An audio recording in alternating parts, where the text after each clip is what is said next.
need like colorful pens. Not from you. Although that would, I feel like your pen seems better than mine. Like your pen. Okay.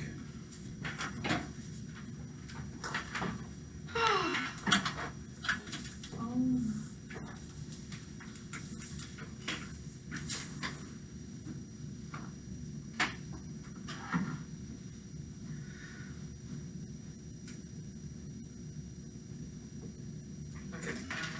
My name is Justin, by the way. Hi, Jess. Hi there.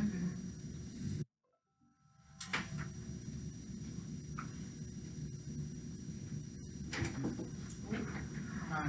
Is this where the betas happen? Yes, it's actually in the other room on the corner. Okay, cool. Thank Yep. you. What? Laura. What was that? Cynthia's supposed to be showing up too. Okay. Sorry for that. Yeah. Okay, my name is Justin. Honorable panel, when we are living in a world where elections, and specifically important elections in democracies, are impacted by the way that electoral polls are released and the way that the public views them and influences the way that people's votes, this House would ban the publication of electoral polls during the run-up to an election. So let's first do some modeling and framing before I get into our 4 points. One on representing true support in democracy, the second on lobbying and or on outsider candidates and how we get more support for outsider candidates, the third one on lobbying and influencing politicians, and the fourth on confusion and control by the media. So first, in terms of the model / framing, we think that this is much more so in this debate is centered in democracies, where there's actual you can actually vote for who you want to. There's not like a pseudo democracy where there's authoritarian control and you vote, but your vote doesn't really matter because the same person's going to win any time. So really, this is going to be democracy. Electoral polls can still happen, but they cannot be published, right? So there cannot be publication of them. So it's illegal to publish them so that the public can see. So candidates can conduct electoral polls on their own and can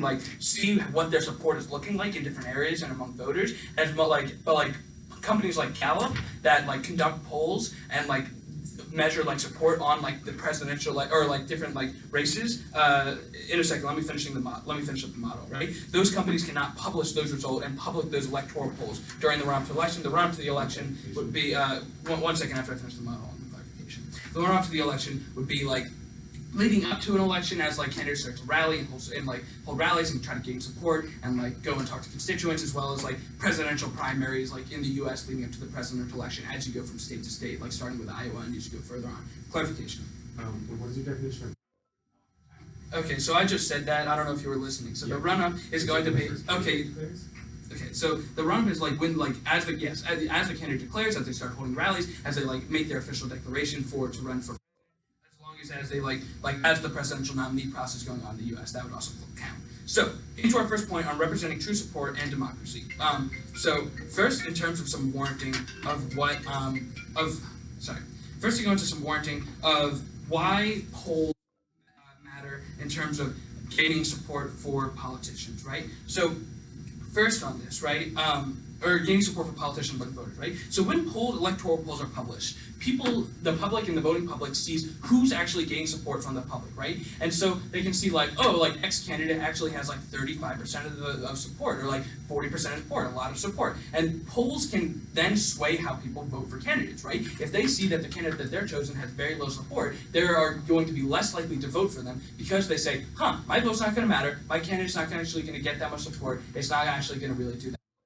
Or they can see that other candidates are going to gain more support, and they can then hedge their bets, right? So what this does is actually, and you can see this happen in practice in almost all elections, is that people tend to swing towards and sway towards candidates that are gaining more support as the run-up to the election occurs, because they want to hedge their bets on someone who's more likely to win, so their vote can matter more. Right? So why does this not represent true support in democracy, and how can we get that by banning the publication of electoral polls? Because when you ban electoral polls, you'll see that people and voters are actually going to vote for who they care about, because they're not being influenced by they don't have as much support. Yes, we'll pre-op and we'll say that you can probably tell somewhat the level of support, but you don't know exactly how much. You can't directly compare two people who are maybe 13 and 20%, you could like compare someone who's like maybe 1% and like 50%, but like when it comes to those little numbers and it's like a competitive race, people are more likely to sway towards candidates and like compromise and say, oh, I don't like as much like what candidate X has, but I'm going to swing to them because they have more support and they're more likely to win. Whereas the candidate that I first supported, candidate Y, only has like 5%. So like now people are actually voting based on what they really believe in, right? And what this means is like a principle and a practical thing. First, on the principle is that people are actually going to like on principle is that people actually get to vote for who they really believe in, and like this is like the truest sense of democracy is that you're voting for who you actually believe in and whose policies you actually care about and think are going to do the best job leading the country or whatever elected position, right? And so what we see is that people actually like can now like buy into the democracy better in terms of like how they actually like get candidate like see their vote go towards someone that they actually care about and want them to go into to win, right? On the more practical side about this, what you see is that like people are actually going to like we're actually going to get more candidates getting like a wider spread of support, and people are actually like candidates that maybe would have like fallen out like halfway through the race or like early into to be able to sustain support because people are actually voting for who they believe in without seeing like polls of like, oh, this person's starting to rise or like my vote might not matter here anymore, right? So you see the impact of this is people like real democracy and like people are actually really able to truly support what they believe in, which we think is inherently important in a democracy where your voice matters and your voice is what contributes to how government is led. And kind of going to our second point now about outsider candidates, you see that like people who are outsiders are actually able to gain more support. Why does this happen? Because candidates that aren't already like in the incumbency of office or already like not as well known aren't as likely to get support right away. Sometimes never pick up on support, right? So what this means is that like when like an election is first like going to be held and like the first one candidate is really well known and like might already be in office and they're running again and the other one is not, just their name and the fact that they've been in office is going to gain the one who is unlikely to know. And so what this means is that as they gain like a ton of support right off the bat, even if like maybe the other candidates can start to pick up support, it's much harder to do so than if like there was no poll to show how much support the other candidate already had. Then, as I explained, they already have like that large amount of support because people know them and the name recognition just gets a ton of support right away because most people are not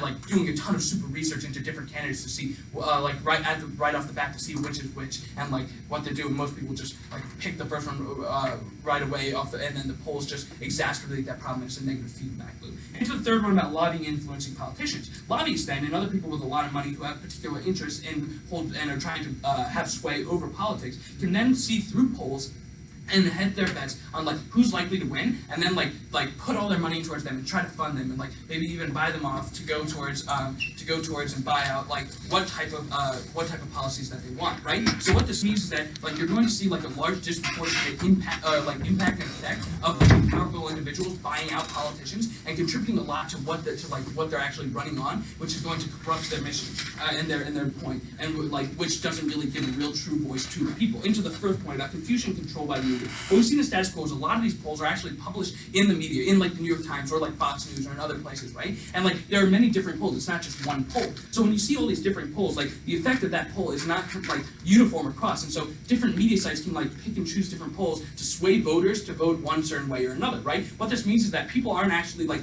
able to like truly vote for who they want to believe in and are more likely to be swayed or another by the poll, the media, and telling them how to influence. For these reasons, we are proud to support. Thank you. Practice is going on in the other room. I'll take you guys over there. Okay. This is the trial round. Oh, okay. You can stay and watch if you want, but they'll be doing fun stuff or interesting stuff over there that will. Yeah. Yeah, Sounds good. Okay. Sorry.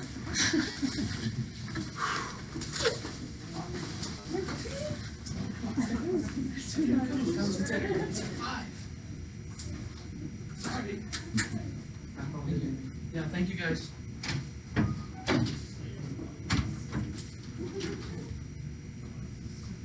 Is that all right? My name is Van Barth. The previous speech was based off a few misconceptions about what the alternatives are in the situation when we get rid of public access to this data. So, starting off, what do we think is going to happen on their side of the house when we get rid of data? What's going to happen is that the public won't have access to it, smaller candidates won't have access to it, but every other candidate, every large candidate, every lobbying institution will still have the ability to conduct their own private polling. So, what does this mean? This means that one of There are points about lobbyists trying to interfere, or like the power of big incumbents on their side of the house doesn't really stand, because what happens is when you still have all of these larger candidates who have the resources, who have the power to conduct their own polls, what that means is they have all of the information, and data is power.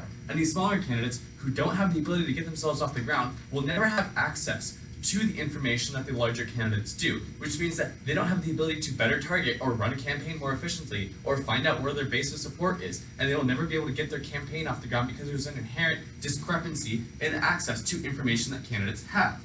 So by limiting this and by controlling the ability of where data goes, it therefore disproportionately benefits the incumbents. Now, going into some other things. Talking about how small candidates can get a benefit from this.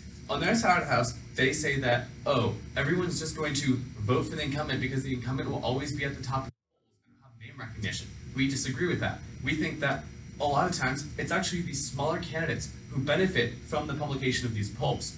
For example, in the current election, it's pretty clear that if it weren't for the fact that polls consistently show that Bernie Sanders is having a large amount of support, everyone would just assume that Joe Biden, or like a moderate like that, is the front runner or is the vote that everyone wants to go to. People, when they are encountered with radical new ideas by radical new candidates, will not believe that they are actually being supported if it's not for the existence of polls. People will always assume that the status quo is what is electable and therefore has a chance. So their side of the house is based off this incorrect assumption that people are going to get rid of the conception of electability and will not care about electability if these polls are removed.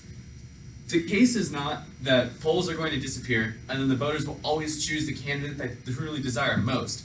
It's that no, the polls will disappear, the candidates will have no information, or the voters will have no information, and just will go with this like gut assumption of who they think is going to win because they have no access to data which can show that, oh, outside of the mainstream of the Overton window can actually still be electable. So we think that this shows support for movements that otherwise wouldn't have any evidence to the public that they are popular. Going into another thing, we can better see how voters are feeling, and this increases responsiveness from the candidate's part. So with the publication of these polls, it becomes clear to everyone running the race which ideas are popular and which ideas are not. And this can show a discrepancy in like the favorability of different policies between older generations and younger generations, and so forth. So what we think this happens is this can mean that the candidates then have to turn their attention to these voters and acknowledge their differences in policies and acknowledge their differences in opinion, and therefore try and persuade them and cater to their interests as opposed to just running off of a lack of information. So we think that this allows for the voters to get their sentiments across the board before election day and therefore get a better response from the candidates.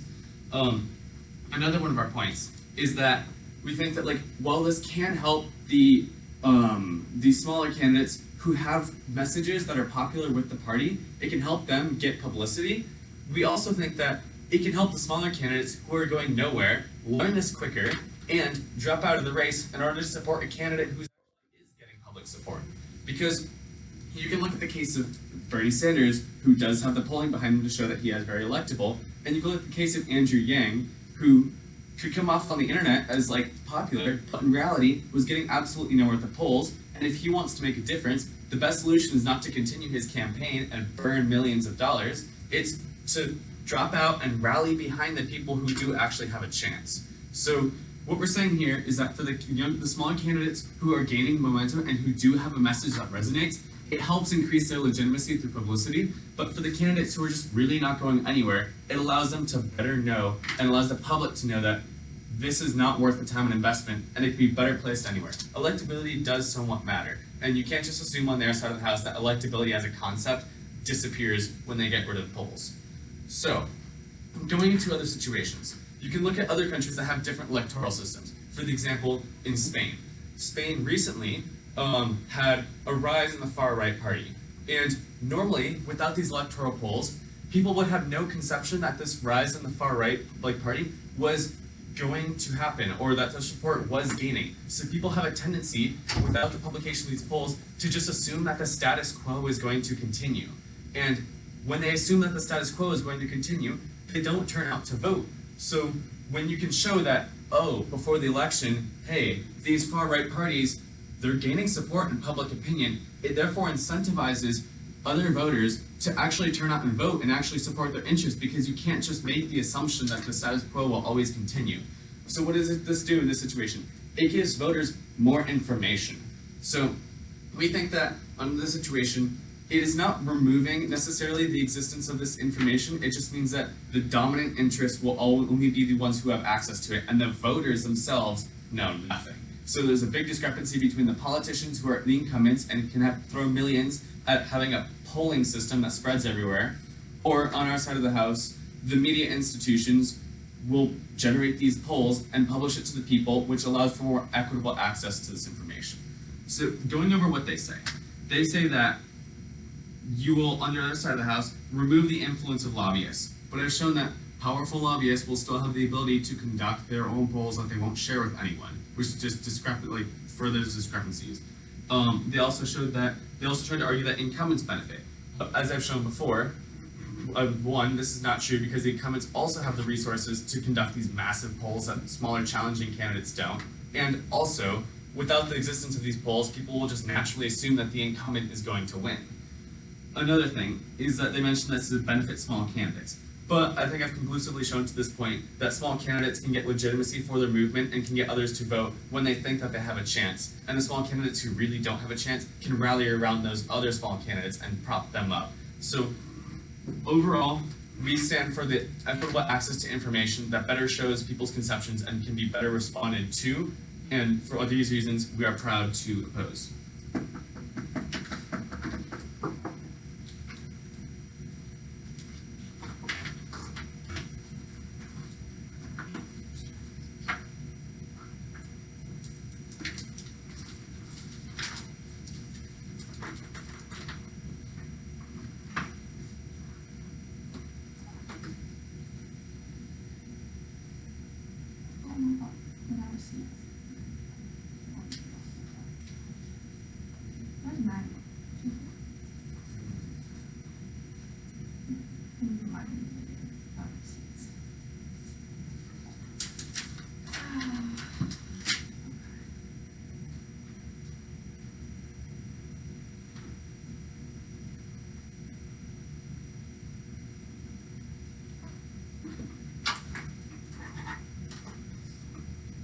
First, my name is Florence, and I'm going to start my speech with reinforcing 4 points that my partner made, and then offering 3 points of rebuttal to what Leader of Opposition has offered. So firstly, 4 points of constructive feedback.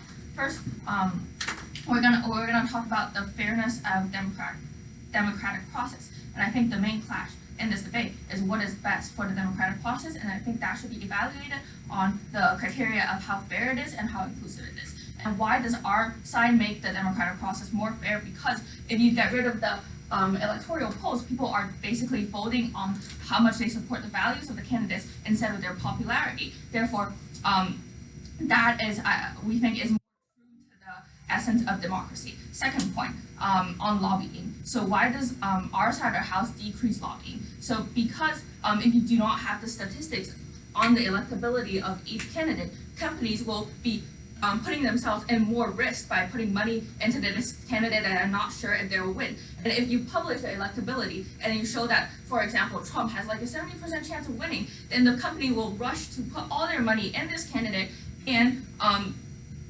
creating a negative feedback loop that like puts more money into the larger candidates and promotes large-scale lobbying within the government and puts and gives the corporations more hold over this politician, which makes them subjugated to corruption. Yes. This is just talking about publication. Companies have the absolute right to continue their own private use of polling, which they can therefore use because all the knowledge will be concentrated there, but the public will have no conception of the actions. The public won't be able to see the polls. Okay, so we think that so firstly, that point is not that point. Still, our side of the house decreases chances of lobbying because just by like spending more resources into conducting their own polls is like less accurate, and they have less certainty over the accuracy of their own polls versus than the result of like a news media publication or such as New York Times or Wall Street Journal that has been doing it for like 30 years. And on to my third point, inclusivity. So why does that support why does that generate more outsider support and offers more inclusivity to the elections? Because we do not know the electability of the candidates. People are therefore forced to broaden their research instead of just looking at the top 3 candidates that are most likely to get elected. They're looking at all the views proposed by all the candidates. And that generally offers more exposure to the views of younger generations, such as Andrew Yang or Pete Buttigieg, or minority populations, such as Pete Buttigieg, that is not in the mainstream white, old male, likely to win candidates such as Joe Biden. So that is impactful because it generates more new ideas on the platform of the electoral board, and then also it gives more power and voice exposure to minorities who can offer fresher and more nuanced perspective to the political system. And fourth point, why does this prevent fake news or lessen the impact of fake news? Because we don't really have one nationally recognized electoral poll results. We have different results from New York Times, from Fox News, from Wall Street Journal, and usually they have different methods of collection that are biased towards the political stance of these news media, and that will lead to public misinformation. And why is that bad? Because if public is misinformed, they usually that creates a negative feedback loop on who will likely get elected. If they think that Trump right now is having a high is polling at a very high rate, then more people will be more likely to vote for him because he's more likely to get elected, and that creates a negative feedback loop that is that impinges on the fairness of the elections. So because of the 4 points mentioned above, we think that by banning the publication of the electoral polls, we can increase the inclusivity and the fairness of the election. Okay, on to the points brought up by the Leader of Opposition. So the Leader of Opposition had 3 main constructive points. Firstly, the larger candidates have data that smaller candidates don't have. I think that is actually not unique to their side of the house, because no matter if we ban the electoral polls or not, it is always the fact that the larger candidates will have more resources than the smaller candidates, and by not allowing them to collect the publish the pollings, it doesn't really change the status quo, that they have more resources and it will always have more power and more influences. And we think that by looking at our side of the house, we actually give the smaller candidates more voice, because you're forcing people to look at their views and what they're saying on social media without just looking at the numbers. Secondly, they said that no more POIs. Smaller candidates benefit most because they are able to look at the polling and get better responses. So to that point, I think that you're kind of looking at the smaller candidates taken to their extreme, right? If you have the resources to run a campaign, you're probably rich enough to run your own polls and get your own results. So I think that is by banning publication of electoral polls, we're not really depriving the smaller candidates of their own chances to get their polls. So if you want to poll, it doesn't really take that much resources. You just need a team, and you need a spreadsheet and people willing to fill it out, right? And third point, their last point on status quo support. So they're saying that, firstly, I'd like to remind the panel that Leader of Opposition didn't really offer any link on how lacking electoral polls will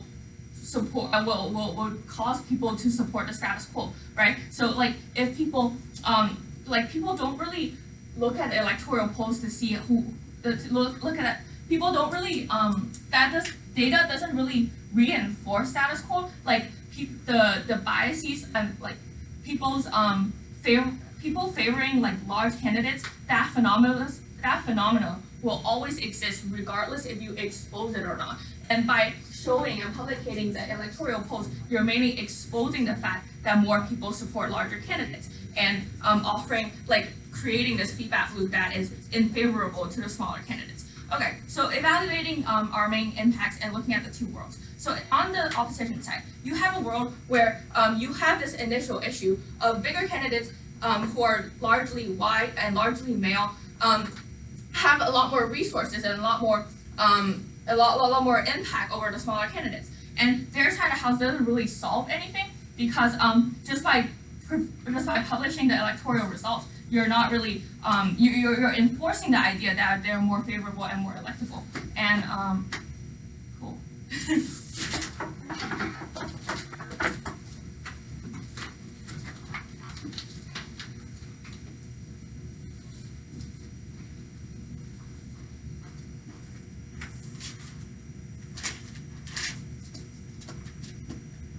My name is Steven, and I'm the deputy leader of the opposition. And my speech starts now.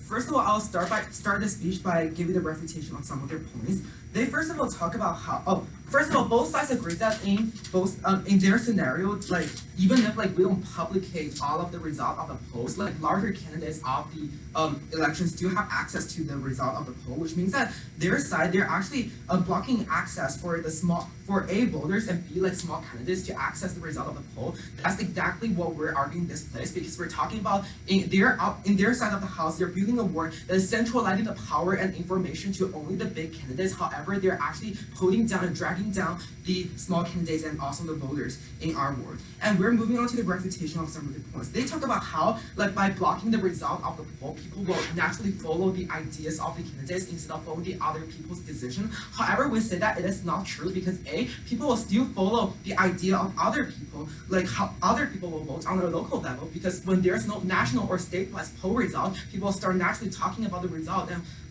talking about their votes like with the people around them. And if that happens, people are gonna vote with the people around them instead of like nationwide. So what does that mean? That means that people are not always necessarily voting for the ideas they're supporting for, but still like following other people's decision. And even if you don't buy that, we still want to say that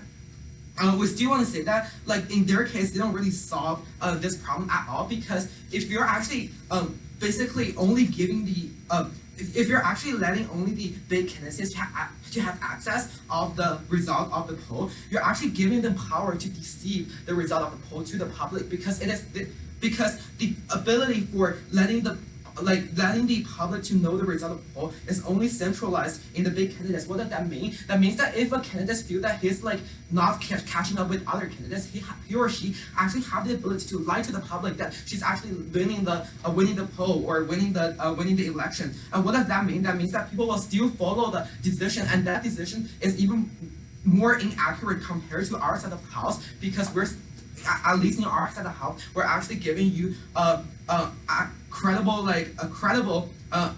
evaluation of the result of the election. Yeah. Why is lying and self-promotion unique to big candidates? Because small candidates do not have the access to the poll, the result of the poll. But they can still lie. Sorry.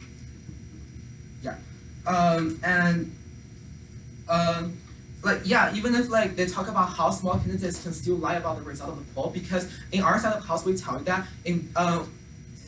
you that like if you totally ban the result of the result of the poll, then like the small candidates will not even have like public attention. What does that mean? Because that means that before you're voting for candidates, you don't even know like the name of the small candidates. You don't even know like their existence. So even if they have the ability to still lie about the result of the poll, because there's no media attention about them, that means that like their negative impact in this case doesn't really stand. So the negative impact will only be focusing on the large candidates.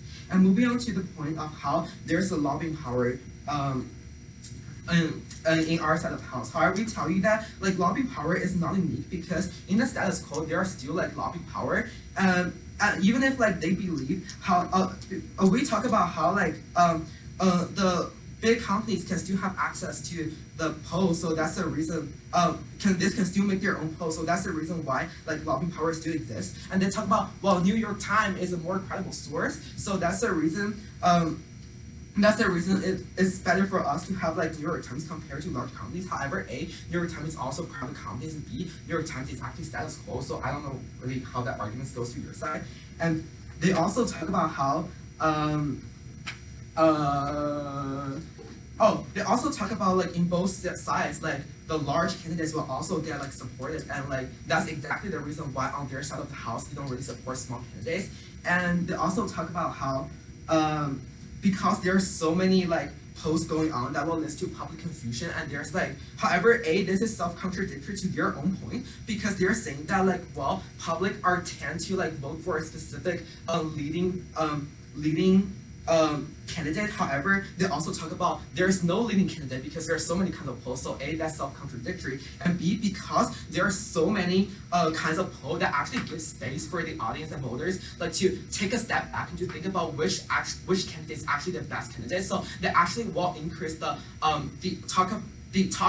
discussion of the ideas in the election. So you should definitely not let them get away with that. And I would also like to rebuke our point of our side, no more POIs. And first of all, we talk about how small candidates will be disproportionately benefited in this case. Why principally small candidates deserve such benefit? Because each candidate represents an idea, represents a policy. So that means that principally all of the candidates should be equal, and that's exactly the reason why you should not neglect the existence of the small candidates. And we tell that small candidates will be benefited in this case because and they will have more information because usually they were not funded by the big companies, and B, they themselves do not have the ability to get access to the result of the poll. So that means that when they have like the result of the poll, they'll adjust their policies and also their plan for like the election based on that, which is beneficial for themselves. And also we talk about how other candidates will be benefited in the case of our side of the house, because we tell that when small candidates figure out that like they do not really have a chance to win the election, they have the ability to drop out the election and support whichever idea they support. And this means that other candidates will actually get benefited in this case as well, because as long as their idea is most representative of the public, they will also get the support from the other small candidates who's probably going to drop out. For example, in the case of Andrew Yang, that we see that he dropped out the election early, and that's the reason why like he will lift his voters to whichever candidate he favors, and that is also in the other candidates like interest. And also we talk about in our side of the house, like voters become the major group of people that get benefited, because we tell that in their head of house they're saying that the polls are actually misinformation to the voters. However, we tell you that by simply banning off the polls, the result of the polls, you're actually giving no information for the voter, which is exactly the worst alternative than ours in the house, because we're actually providing some information, and we tell that this some information are not misinformation because this some information argue against each other, and that's exactly the reason why there's a foster of discussion. So we're providing valuable information to the voters. And even if you do not buy that, we still tell you that like there will also be misinformation on their side of the house, because they're actually letting the big candidates to monopolize all of the information, which means that the big candidates will lie whatever they want about the result of the poll, and there will be no accurate information from the for the voters. For all these reasons, we benefit most people. That's the reason we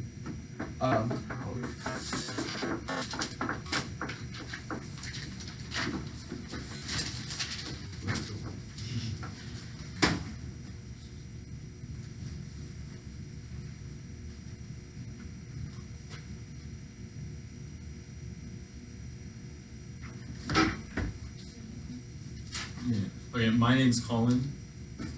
I'm closing government.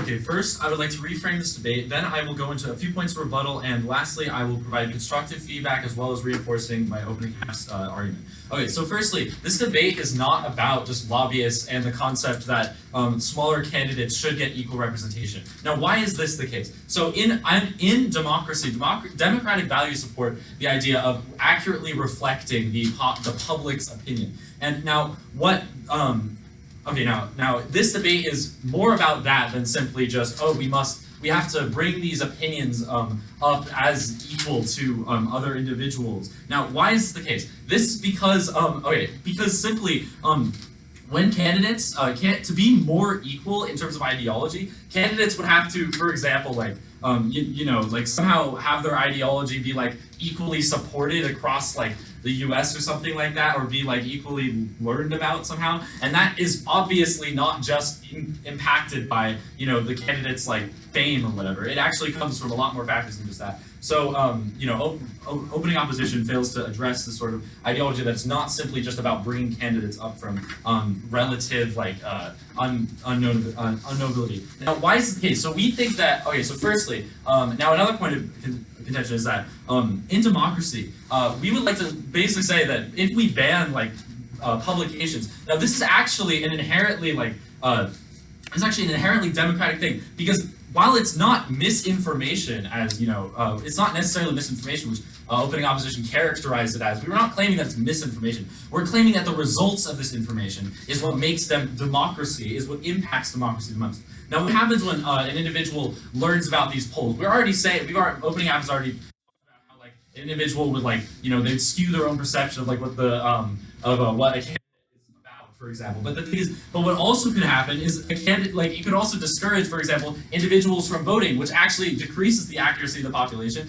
and actually results in fewer in the deterioration of democratic ideals. Now, also, what could happen is there's this. Now, I'm going to provide a point of construction here. There's also an element of expectation when you have these election polls. Basically, what happens is when we have these things, for example, in media, which would occur on their side, not only we're simply arguing about this case is more information, more things the public can use that to actually build up this expectation. Now, when the public looks at the media and sees this concrete data, oh yes, my candidate will never succeed, then why would they want to vote in their respective state? Why would they want to support their voice? It's simply just an emotional argument. It doesn't matter whether or not the majority do or the majority don't. It's just that in our case, the more concrete example results in further discouragement of people from voting, and that results in less accuracy, not only less accuracy, but also more suppression of ideals, because there's a certain candidate will just naturally increase in support. Yes. So we have this issue about manipulation of information. But don't you think that when you remove this, a candidate can make a claim, and you are hindering the media's ability to be a fact checker for our politicians? By the media being unable to publish publications, candidates can say whatever they want, whether or not it's true. Okay, well the thing is, so this is just not very relevant, because the problem is if a candidate gives its own it doesn't matter whether or not a candidate lies or not. I mean, the public can necessarily decide how they want to view things. Candidates would lie anyway. You can't just say that the concrete actual existence of polls. It's the point of that is just it provides more emotional reactions to the population. It doesn't matter whether or not candidates lie. They will anyway. It will always provide emotional justification for people to choose things. Maybe fact checking would provide more accuracy to the facts, but it doesn't provide more accuracy to the public's actual opinion. The public's actual opinion is what we're valuing here. Okay, so in our expectation, what we're actually saying, I will now develop impacts of this expectation. So the public develops this expectation from the media, oh, I shouldn't vote for this candidate, or I should vote for this other candidate. Well, not only, again, as the opening half said, is this not promoting the actual public's ideology, this is not as promoting of their personal beliefs or what they would be if they actually had a full or an equalized conception of what's happening. Because in their case, they're simply providing this opportunity for emotional, the potential for emotion. So not only would that happen, but it could also emotionally charge the election results. So if a population, for example, in 2016, Democrats expected Hillary Clinton to win, for example. But the thing is, after that occurred, not only did people become a lot more upset when Trump won because, oh wait, we thought this was going to win. I mean, it's a natural emotional response. It simply allows for this emotional response. Not only did that happen, but it also resulted in further division because people were often saying, oh, this will occur. We know this will occur. There's concrete evidence for this occurring. And when that is constantly said, people can constantly use that to provide refutation and increase the amount of emotional arguments that do not approximate what people actually believe. And what ends up happening is we have this division. We have Charlottesville, for example, when people feel emotion and they constantly want to express it. Well, we also know that when in riots, not only in Charlottesville, but around the world, people, when they are emotional, will make rational decisions. So not only does this apply to the end election results when people actually feel emotion and realize, wait a minute, oh, what's actually true isn't the case.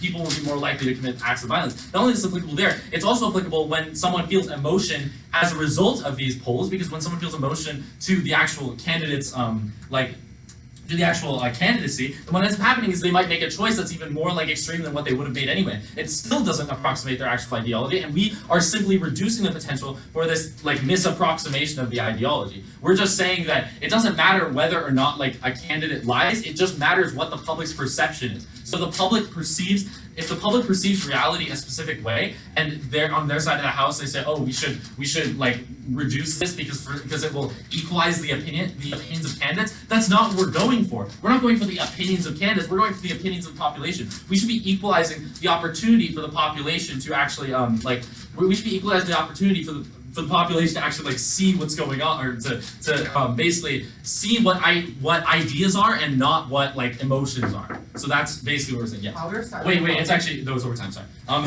Okay. My bad. I found that.